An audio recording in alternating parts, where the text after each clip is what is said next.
Hello there. In this video, you'll learn how to significantly improve the outputs and results that you achieve in your meetings. You'll be able to have far more productive, interesting, and useful meetings, and be able to appropriately intervene in other people's meetings to make them more productive too. Over the years, and as a result of attending thousands of meetings, I've developed a set of common principles that, when followed, will help you to immediately improve the meetings that you have. In this video, I'll share these principles with you. If you're the leader, moderator, or facilitator of a meeting, then you're in control of nearly all of the following principles. If you're a participant in someone else's meeting, then you can influence how these principles are applied in those meetings too. This includes both what you can influence before the meeting happens and actually during the meeting. So let's look at each of these principles in more detail. The first principle is about the topics and issues that you actually discuss during the meetings.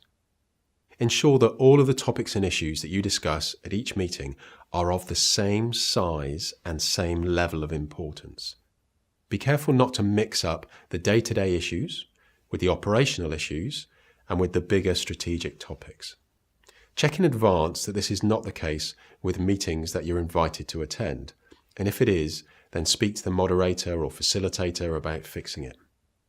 If the meeting is a mix of different sized topics, people will get frustrated and you won't have enough time for the big topics or issues. Progress and decisions won't get made and you'll keep revisiting the same topics over and over again. And the people who have got issues and problems that need solving immediately will get very frustrated if all the time is used up talking about topics that are not as urgent. Have meetings that discuss issues of the same size. Have short daily meetings to discuss the day-to-day issues. Have longer meetings on a weekly basis to exclusively discuss operational or tactical issues, and leave the bigger strategic topics to a once-a-month meeting that lasts for 2 to 3 hours, long enough for you to make real progress on those topics. The second principle concerns the amount of time that you give to each type of meeting. The day-to-day issues should take less than 10 minutes total for the meeting, and you could even run those meetings standing up to encourage everyone to be brief with what they say. The format for these daily meetings could be as simple as each person completing the following sentence. The most important thing that I'm working on today is, and then for them to say if they need any help from the other team members. 1 minute for each person should be enough. And then you're all on the same page for that day, and you know if anyone needs some help. The operational and tactical issues should be discussed on a weekly basis for no longer than 90 minutes. And the strategic topics should be discussed for at least 2 to 3 hours, like I said, once a month. Again, check the timings of the meetings that you're invited to. It's a waste of time to be discussing the big important issues in less than 2 hours. You simply won't make progress on them and you'll need another meeting to discuss them again. The third principle is to do with the number of people attending the meeting. Aim to have no more than 10 people at a meeting and ideally 7 or less. More than 10 and it's almost guaranteed that you won't make progress. There's simply not enough time or attention to allow each person to make a meaningful contribution. Every time another person is added to the meeting, the quality of the output will go down. If you're invited to a meeting where you know there are too many people, then speak to the organizer, ask why, and consider not attending yourself. The fourth principle concerns the location or venue for the meeting. Ideally, all participants should be in the same room. Now, of course, in some cases, this won't be possible. So video conferencing is the next best option. A standard conference call is okay, but it's probably the least best option, as we can't see each other and we can't see what other things people may be doing during the session other than paying full attention to the call. If you can get everyone together in the same room, or most of them at least, then do that first rather than just defaulting to a conference call. The fifth principle is about how people actually behave during the meeting. We could call this meeting etiquette. In order to encourage full attention, we need some basic ground rules. No laptops open, no checking of phones, no side conversations, no reading of other documents, just full attention, listening, asking questions, challenging, participating, with no exceptions, even for more senior managers, in fact, especially for more senior managers. Remind everyone of these rules at the start of the meeting. If someone can't agree to these simple common sense guidelines, then really they shouldn't even be at the meeting. The sixth principle is about using some form of simple and quick check-in type process at the start of your weekly and monthly meetings. This looks like each person answering two simple questions, like how I'm feeling right now is, and then saying how they feel.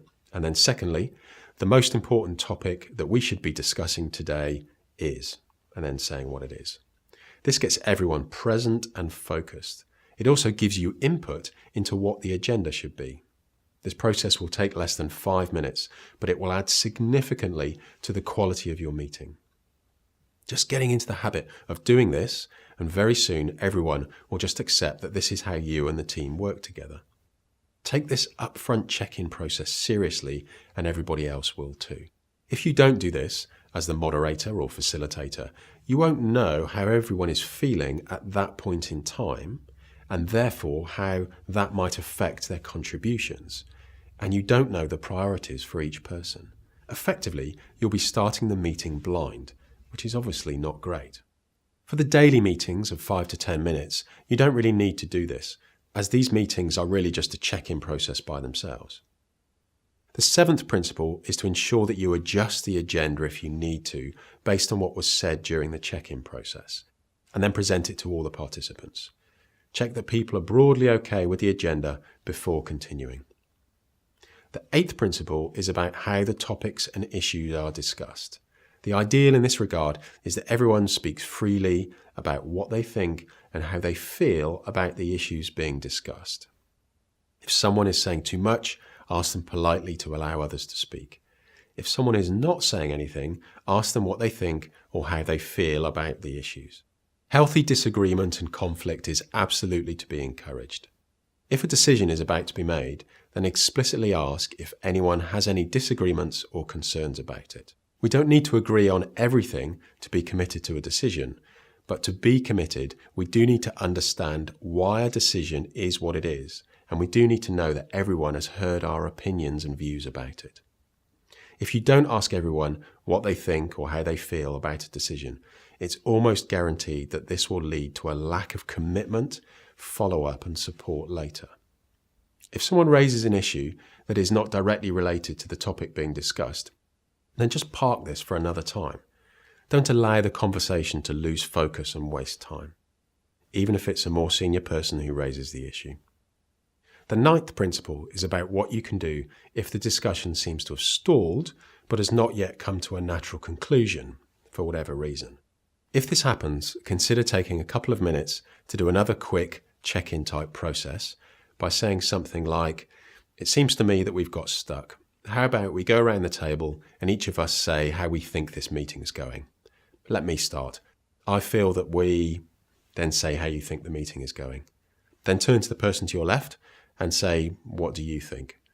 And ensure that every person in the meeting has the opportunity to say something. By the end of that simple process, you'll very likely find that the meeting just starts to make progress again, all by itself.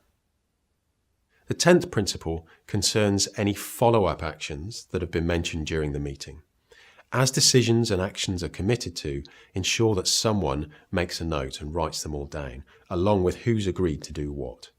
This person then runs through this list at the end of the meeting to check understanding and agreement. Make sure you leave enough time to do this properly. Don't just assume that people understood or were committed to their follow-up actions. It's really important, so please don't forget this. The 11th principle is to end the meeting with, again, a simple and quick check-out process. Each person is to say just one sentence about how they felt the meeting went.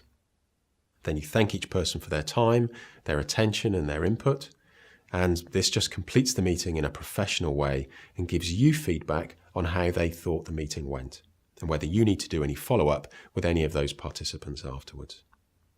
And lastly, Principle 12. After the meeting, reflect on what worked well, what didn't go so well, and how you could improve the process next time. Being disciplined and conscientious about doing this will just reinforce continuous improvement in your own professional skills and abilities and keep making your meetings better and better.